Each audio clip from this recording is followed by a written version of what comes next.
আচ্ছা, কখনো ভেবেছেন মদ্যপানের আগে আমরা কেন আমাদের গ্লাসগুলো একসাথে ঠেকাই? চিয়ার্স বলি? আসুন, এই মজাদার ও কৌতূহলকারী চিয়ার্সের ইতিহাস সম্পর্কে জেনে নিই। গ্লাসের সাথে গ্লাস লাগিয়ে চিয়ার্স বা টোস্ট করার প্রথা আজকের নয়। এটা এসেছে মধ্যযুগ থেকে।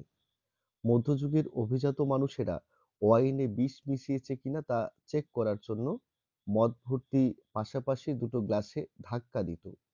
এখান থেকে এসেছে চিয়ার্স। মদ্যপানের আগে চিয়ার্স এখন একটি প্রথা হয়ে উঠেছে। সবচেয়ে প্রচলিত মতবাদ অনুসারে এই সার্বজনীন প্রথা মধ্যযুগের অভিজাত সমাজের ভয়ঙ্কর সময়ে শুরু হয়, যেখানে প্রতিপক্ষকে বিষের মাধ্যমে ঘায়েল করা একটি রাজনৈতিক কৌশল ছিল।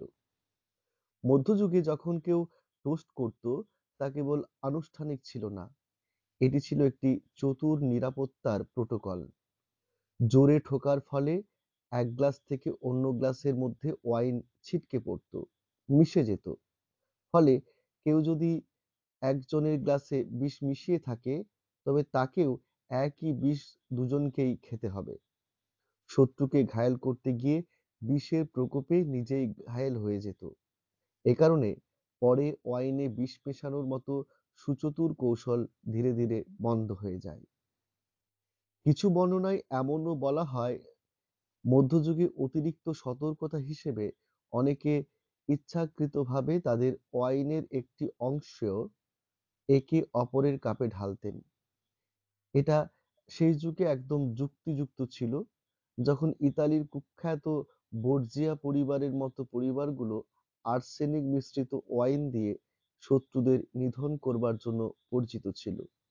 বিষ প্রয়োগের জন্য অবশ্য ওয়াইনকে বেছে নেওয়া হতো, কারণ এর প্রাকৃতিক উপাদান বিষের চিহ্নিত স্বাদগুলো লুকোতে সাহায্য করত। যদিও এই মতবাদটি প্রচলিত, তবে আরো কয়েকটি মতবাদ রয়েছে। প্রথম মতবাদ, পাঁচটি ইন্দ্রিয়ের সবগুলোকে সম্পৃক্ত করা হতো টস্টের শব্দে। দ্বিতীয় মতবাদ, অশুভ আত্মাদের তাড়ানো। ঘণ্টার মতো শব্দে মদে লুকিয়ে থাকা অশুভ শক্তিগুলোকে তাড়িয়ে দেয় বলে মনে করা হতো।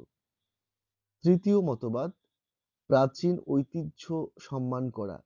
গ্রিক ও রোমানরা ওয়াইনের দেবতা ব্যাকাসকে সম্মান জানাতে গ্লাস তুলতেন, চিয়ার্স করতেন। কি পরের বার যখন বন্ধুদের সাথে টোস্ট করবেন, তাকে চিয়ার্সের এই মজার ইতিহাসটি জানাবেন তো?